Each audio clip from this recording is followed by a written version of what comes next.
Hello, welcome to স্বপ্নছায়া। সবাইকে স্বপ্নছায়ার নতুন একটি স্টাডি ব্লগে স্বাগত। আমি এই ভিডিওটাতে দেখাবো আমি বিয়ের পরেও কি করে সারাদিন পড়াশোনা করছি এবং সংসারের কাজকর্ম করছি। এটা আমার সকালবেলার রুটিন। তো সবাই কেমন আছো?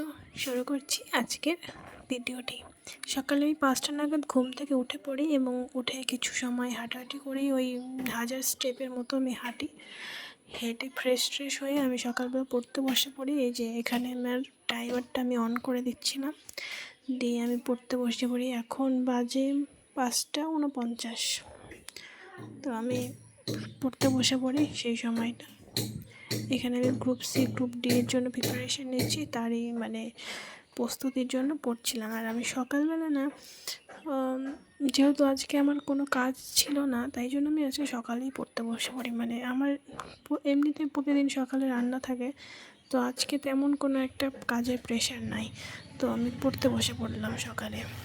আর তোমরা অনেকেই হয়তো আছো যে বিয়ের পরও পড়াশোনা করছো, তো তোমরা কীভাবে প্রস্তুতি নিচ্ছ প্লিজ আমাকে কমেন্টের মাধ্যমে জানিও।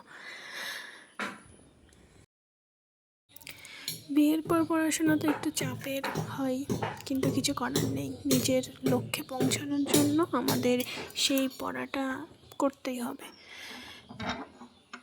আর বিয়ের পর কী হয়, টাইম ম্যানেজমেন্টটা করতে হয়, যে কোন সময় কী করব, কখন পড়বো, কখন কী করব, এটার একটা নির্দিষ্ট রুটিন থাকলে ভালো হয়।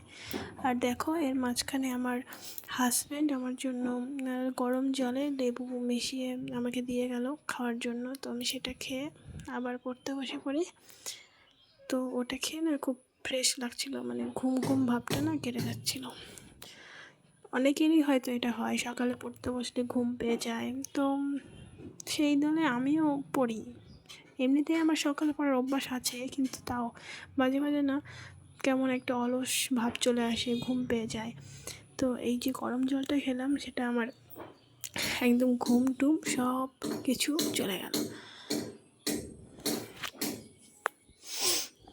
দেখো, আমি পড়ছিলাম এখানে, পড়ে টড়ে আমার মনে পড়লো যে আমার তারপর রান্না করতে হবে।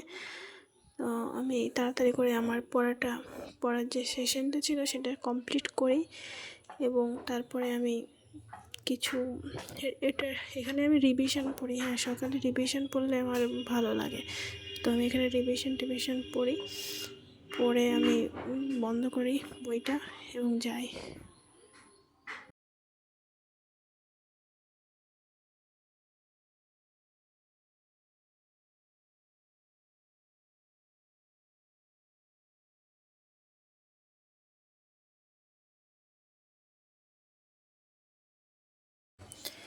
তারপরে সকালে পড়াটা কমপ্লিট করে আমি রান্নাঘরে চলে যাই। আমি আজকে বানাবো একটু ঘুগনি সকালে খাওয়ার জন্য।